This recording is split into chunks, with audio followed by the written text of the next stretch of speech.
Mamshis! Kapag ho walang pasok ang dalawang bata, sinasama na ho namin papuntang kanluran. Kaya kahit walang pasok ay maaga ho silang nagigising para ho sumama sa amin magpakain po ng aming mga alagang manok at oink-oink. Pero isa po talaga sa mga dahilan kaya sinasama namin ang dalawang bata sa kanluran ay para maiwasan po na maglaro po agad sila ng mga cellphone or manood po ng TV. Dahil ang gusto po talaga namin ay makapaglaro po sila sa labas, lalong-lalo na pag umaga at para ma-expose din po sila sa sikat po ng araw. Alam naman po natin na ang araw po ay napakaganda po sa katawan po ng mga bata. Abay, pagating ho namin din sa kanluran ng aming mga alagang manok ay nakasalubong pa. Talaga excited na excited pag nakikita si Daddy Chad. Pag ganyan nga ho ang mga chicks ng asawa nyo, magagalit pa ba kayo? Di ba? Syempre hindi na. Ito nga po pala talaga ang dahilan kaya gustong gusto po ni Kylie na sumama ho sa amin din sa kanluran dahil gusto niya ho, siya ho ang magpatuka ng manok. Binibilang pa po niya yan para makasiguro na kumpleto po ang mga alagang manok.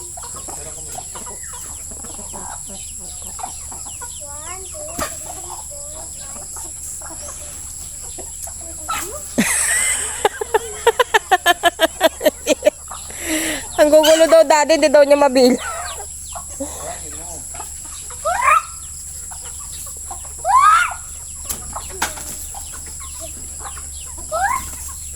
Sa totoo lang ho, napakasarap pong tumira din sa kanluran dahil napakaganda ho ng paligid, presko ang hangin, napaka-relaxing. Kaya lang ho, ang problema nga ho, ay di pag ho papasok sa school ang mga bata, medyo malayo ang lakarin. Habang si ate po ay nagpapatuka po ng mga alagang manok, ito naman po si daddy ay busy-busy sa paglilinis po ng aming mga alagang oink-oink.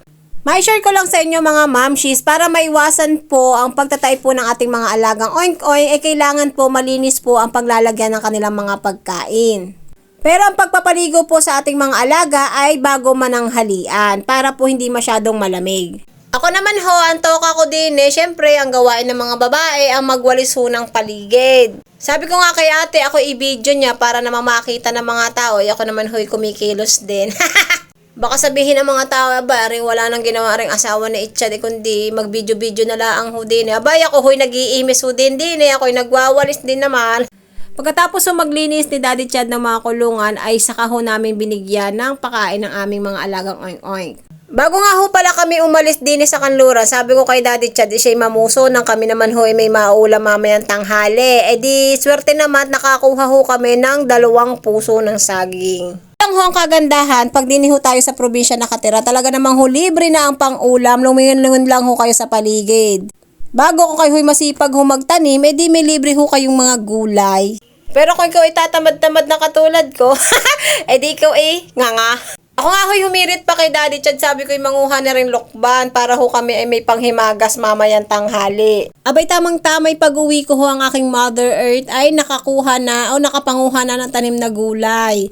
Bali yan ho, isasama ko lang ho sa aking ginulay na puso na sagi. Habang ako nakasalang itong mga pinanguhang gulay, di kami naman ho na ate Kylie ay tulong sa paglilinis na ring bahay.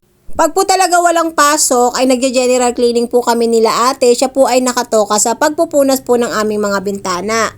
Tinuturuan ko na po siya sa mga gawaing bahay para paglaki po niya ay marunong na po siya at lumaki po siyang masipag. Nung nakatapos na nga ho kami maglinis, ay sakto namang luto na po itong ating mga gulay at nagisa na lang po ako ng bagoong isda. Paggarni nga ho talaga ang mga ulam ay talagang tanggal ang pagod mo at gaganahan ka sa pagkain. Dito ho sa probinsya, napakasimple lang ho ng buhay. Ibang-iba ho nung kami ho ay naninirahan pa sa Maynila. Ay sa Maynila ho, hindi magkakaigay na 100 lang ho ang pera nyo sa isang araw. Talagang konting kibot ho doon ay gastos at malaking pera ang kailangan. Ay di naman ho sa probinsya, 100 kasya pa hanggang kinabukasan. Basta masipag lang ho kayo manguha ng ulam sa paligid at magtanim ho ng mga gulay-gulay.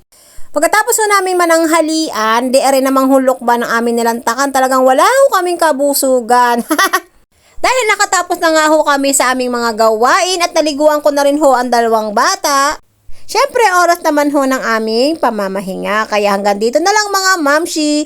Thank you for watching. Bye-bye and God bless.